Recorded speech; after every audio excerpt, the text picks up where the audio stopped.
tal, amigos? Un gusto enorme tenerlos nuevamente con nosotros aquí en Profecía Bíblica para Principiantes. Mi nombre es Aide Coronado y el programa de hoy lo titulé Los Romanos.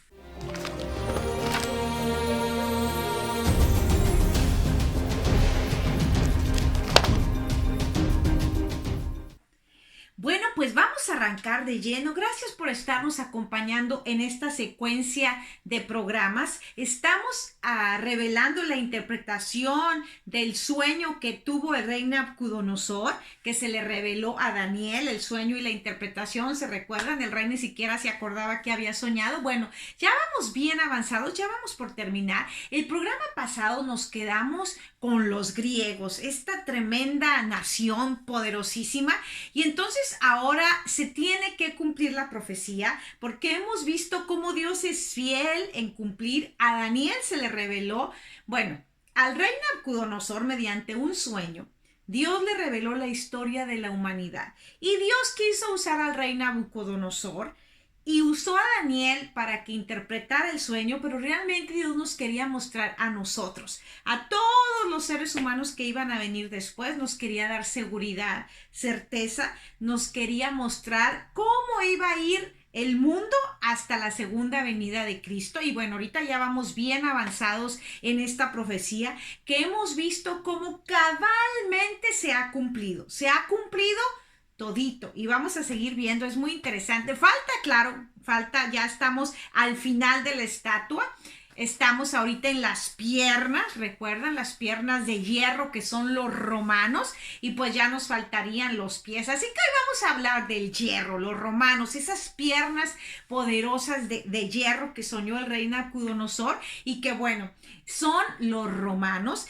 Vamos a leer Daniel 2:40, que dice así: y el cuarto reino será fuerte como el hierro.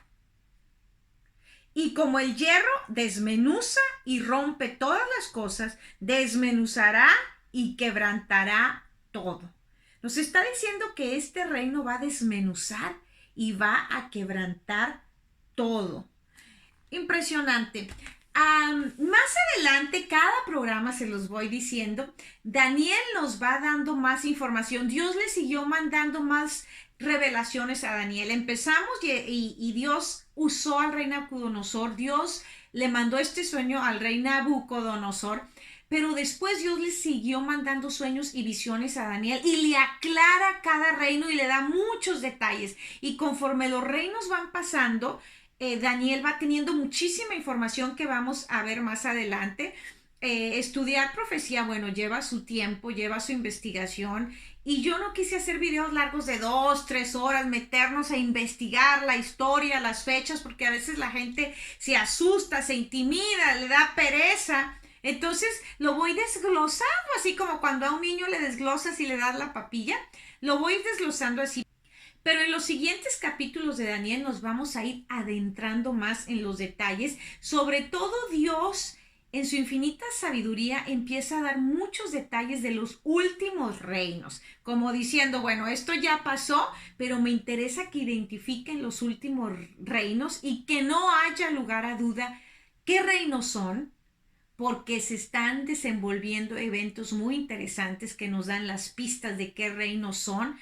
Y Dios ya nos lo había dicho para que estemos seguros, estemos confiados en que Él tiene el control. Él sabía lo que iba a pasar de principio a fin y tenía una solución para el ser humano. Así que son noticias de esperanza, noticias buenas. Entonces, aquí en lo que leímos se nos está diciendo que este cuarto reino es de hierro y desmenuza y rompe, y nos está dando a entender que es muy poderoso. Y más adelante se nos dice que este reino es diferente a los demás. Y vamos a ver que sí empieza a presentar muchas diferencias. Entonces, ¿qué fue? ¿Cómo pasó? ¿Cómo llegó este cuarto reino a gobernar? Nos quedamos en Grecia, y Grecia estaba con una grandeza en su pleno apogeo, y ya la Biblia nos había dicho que tenía que terminar ese reino. Recuerdan que en su máximo apogeo Alejandro Magno muere, Y entonces sus 4 generales se reparten el reino y entonces aquí ya empieza a desquebrajar un poquito porque pues ya no están los mismos planes, el líder principal se muere y entre los generales no se pueden poner de acuerdo. Pero sigue funcionando Grecia. Pero paralelamente a la grandeza de Grecia empiezan a venir algunos pueblos que se instalan en Italia, empezaron a crecer y a expandirse a muchísimo hasta que lograron tener muchísimo poder, que fue lo que vino a convertirse en Roma. Roma llegó a ser un poder tan grande cuando venció a los griegos, definitivamente llegó, y entonces se expandió. Una de las cosas impresionantes de Roma es su crecimiento. Creció muchísimo y se expandió por todo lo que era Grecia y llegó a tener una supremacía impresionante. Y como dice la Biblia, desmenuzará y destrozará, no dice con esas palabras, desmenuzará sí, pero lo otro de destrozará fue mi interpretación. El punto es que eran demasiado salvajes. Ustedes recuerdan a los medos y a los persas, tenían una política diferente. Ellos eran más amigables y ellos tenían una política exterior diferente. Ya mencionamos cómo se permitió a Jerusalén que saliera. Ciro el Grande, de verdad que era grande. Por muchas cosas, pero bueno, los romanos tenían una política exterior diferente y la política exterior de los romanos literalmente era aterrorizar a todo mundo. O sea, ellos querían que tú no vas a escuchar a Romano y que empezaras a morirte del miedo. Y ya con el miedo, pues hay un libro viejito de hace muchos años que tiene el título adecuado y se llama El miedo paraliza. Y realmente el miedo nos paraliza, nos deja sin actuar y eso era lo que querían los romanos. Eran extremadamente violentos, literalmente tenían una política del terror. Si no, acordémonos del circo romano. El circo romano era algo terrible y espantoso. Imagínense ustedes ahora juntarse como en un estadio de fútbol y poner a 2 seres humanos a matarse unos entre otros y aventarles fieras salvajes, leones y que nosotros como comiendo palomitas como en el cine viendo cómo se matan y no solo eso, decir bravo y dale y mátalo y no tengas piedad. Hay mucha documentación acerca de esto, hay muchas películas, hay muchos documentales. Como los romanos son más recientes, pues hay muchísima información y eran crudos, eran crueles. Desmenuzará y destrozará. Yo ya no quiero quedarme con esa palabrita destrozará. Vamos a ver cuál es la palabra que dice aquí, que ya me agarré esa palabrita. Dice, y el cuarto reino será fuerte como hierro, y como el hierro desmenuza y rompe todas las cosas. Desmenuzará y quebrantará. Quebrará. Y sí, literalmente Roma era así. Aparte de tener esta política del terror, de ser extremadamente violentos, porque no estamos hablando ya solo de los gobernantes, estamos hablando de la gente, la cultura, porque para tú ir a un espectáculo de ese tipo y sentarte y estar viendo como a un prójimo tuyo lo matan, obviamente no los veían como iguales, como sus prójimos, ¿no? Y no les importaba la vida.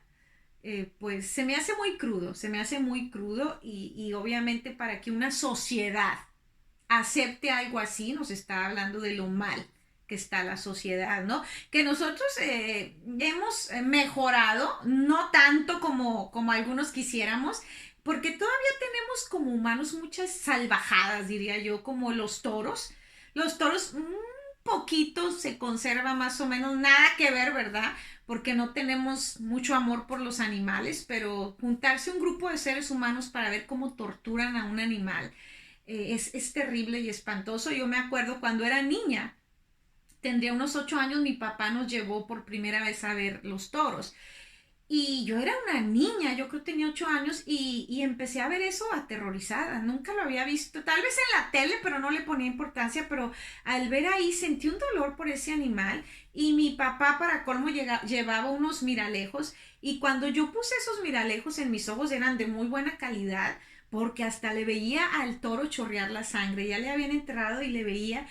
Y en ese momento sentí un dolor tan grande que, fíjense, una niña de 8 años por ahí me prometí a mí misma que nunca más iba a volver a asistir a un espectáculo de esos, nunca más. Y por ahí alguna otra vez mi papá me volvió a decir, le dije no, nunca, y empecé a llorar.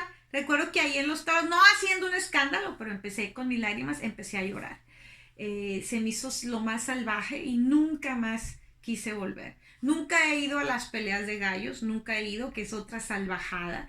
Es terrible cómo el ser humano puede poner a otros seres vivos a matarse entre sí. Bueno, le hemos bajado 3 rayitas como seres humanos, pues los romanos era humano con humano, era terrible. Era muy, y por eso más adelante en Daniel se nos dice que era un reino bien diferente. Bueno, entonces ellos tenían una ansia de expandirse, de conquistar todo, pero obviamente no podemos negar que Roma sí creció muchísimo y que bueno, tuvo sus días de gloria, ¿no? Mucho poder, los emperadores, todas las tramas que se vivían en el imperio romano, ha dado para libros, películas, series, mucho de qué hablar.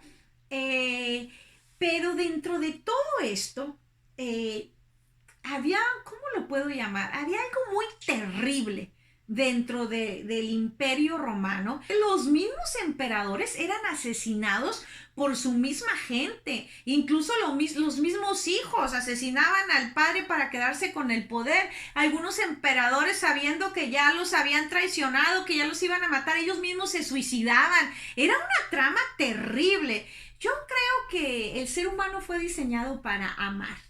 Y si nos llenamos de Dios, vamos a estar en la sintonía adecuada. Ellos tenían otras creencias totalmente lejanas de lo que Dios nos ha hablado en su palabra. El mandamiento más importante es amarás a Dios con todo tu corazón y después a tu prójimo como a ti mismo. Ya con eso, miren, ya con eso se ponen las bases para una sociedad bella, para una sociedad que no hemos podido alcanzar como seres humanos porque no nos amamos unos a otros. No amamos a Dios y si no amamos a Dios, a lo más poderoso, pues a veces menos nos vamos a amar a nosotros. Y entonces ellos estaban llenos de odio, llenos de avaricia, llenos de deseos de poder. Nunca era suficiente, así que se mataban unos a otros y era un infierno. Viendo un documental de Roma, estaba él sentado como emperador todopoderoso, que se creían todos poderosos también. Ahí mismo lo asesinaron. Entonces dices tú, qué terrible vivir así, espantoso, pero bueno, así estaban acostumbrados. Entonces, muchos historiadores, y ya es un dicho común, Roma destruyó a Roma. Realmente eso fue lo que pasó. Podemos ver muy marcado en los otros imperios cómo llegaban y conquistaban y se defendían, pero al final llegaba el nuevo reino y los barría, ¿no? Como lo hemos visto, los babilonios, pues llegó Medo-Persia, luego Medo-Persia llegó Grecia, pero los romanos realmente no fue así. Roma empezó a destruirse así misma con conflictos internos, mucha intriga y entonces obviamente se empezó a debilitar y con tanto problema interno, agréguenle que estaba creciendo de una manera grandísima, entonces Roma se dividió. Porque creció tantísimo, se estaba expandiendo tanto, pues que se dividió y entonces era Roma y Constantinopla, fundada por el emperador Constantino. Más adelante en profecía vamos a hablar de este emperador Constantino, muy interesante. El papel que juega Constantino en la profecía bíblica. Más adelante lo vamos a hablar en el libro de Daniel, seguimos hablando de esto, pero bueno, se dividió Roma y Constantinopla. Y entonces, pues imagínense, estaban los conflictos internos muy grandes, divididos. Bueno, entonces aquí empiezan a llegar las tribus del norte, las tribus bárbaras, que también empezaron a crecer muchísimo. Y señores, eran bárbaras, eran salvajes, le podían dar pelea a los romanos, podían darle pelea a los romanos. Y los romanos estaban haciendo mal con su gente. Pusieron una carga de impuestos muy pesada, cambiaban mucho los emperadores. Finalmente, estas tribus bárbaras logran el poder. Llevó muchos años, no se imaginen que fue en semanas ni meses, cientos de años. Las tribus bárbaras se fueron fortaleciendo, fueron creciendo, fueron primero invadiendo pequeños territorios, debilitando a Roma por dentro. Eran tribus nómadas, después dijeron, bueno, aquí está bonita la cosa, ya conquistamos, ya sacamos, se establecieron en ciertas partes, y entonces así a lo largo de los años finalmente derrocaron a Roma. Y entonces, pues la historia de Roma, en parte Roma se destruyó a sí misma, digamos que debilitó sus simientes tanto que llegaron las tribus bárbaras y la tuvieron más fácil, porque mismo Roma ya se había debilitado bastante. Aquí se ponen las bases para el reino que sigue, que son los pies.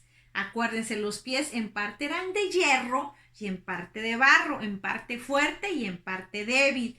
Alianzas, estos reinos van a querer unirse y no van a poder, en parte van a ser fuertes, en parte van a ser débiles, y entonces estos reinos bárbaros es lo que posteriormente se conoce como Europa. Y aquí vamos a leer Daniel 9:26. Fíjense, ya estaba profetizado que Jesús iba a venir, incluso cuándo iba a morir, todo estaba ya dicho. Y se cumplió tal cual. Y aquí hay una profecía muy interesante de la destrucción de Jerusalén a manos de los romanos. Ahorita no vamos a estudiar esta profecía porque es una profecía bien profunda. Solo voy a agarrar una fracción y no voy a explicar todo, solo un pedacito, pero dice: y después de las 62 semanas se quitará la vida al Mesías, mas no por sí. Fíjense, aquí está hablando de nuestro Señor Jesucristo, que iba a morir, ya también estaba profetizado. Dice, y el pueblo de un príncipe que ha de venir destruirá la ciudad y el santuario, y su fin será con inundación, y hasta el fin de la guerra durarán las devastaciones. Aquí se le estaba diciendo a Daniel, ¿sabes qué? En un punto, bueno, número uno, el Mesías, porque ellos ya sabían que iba a venir un Mesías a liberarlo, lo estaban esperando, ya lo sabían, dice, se le va a quitar la vida al Mesías, pero no por sí mismo. Y se le dice, ¿y sabes qué? Va a venir un príncipe de otro pueblo. A Daniel le tocó vivir el reino de Babilonia, pero también le tocó el reino de los medos y los persas. Daniel tuvo larga vida, pero pues Roma estaba muy en el futuro y se le estaba diciendo, un día va a venir un príncipe de un pueblo y va a destruir el templo y el santuario. Y efectivamente así pasó. Pasaron los años y entonces en el año 70 después de Cristo viene Tito, un general romano, y destruye Jerusalén y destruye el templo. Pero Dios es tan detallado que dice, va a venir el príncipe de un pueblo, y efectivamente Tito era un príncipe porque era hijo del emperador Vespasiano. Y ya ven, se me dibuja la sonrisota porque una vez más compruebo cuánta fidelidad, cuánto detalle puso Dios para que estemos atentos a que su palabra se cumple, a que Él está ahí a cargo de todos los sucesos de la humanidad y nos está diciendo, cree en mí. Mira, te voy a decir lo que va a pasar en el futuro, y ahora lo podemos comprobar con la historia. Bueno, aquí termino. Muchas gracias por acompañarme en este programa de los romanos. El próximo programa, bueno, vamos a hablar ya la última parte, los pies, que es hierro y barro, en parte fuerte y en parte débil, y estamos hablando de Europa. Que Dios los bendiga, que tengan un día maravilloso y nos vemos el próximo programa. Gracias por su atención.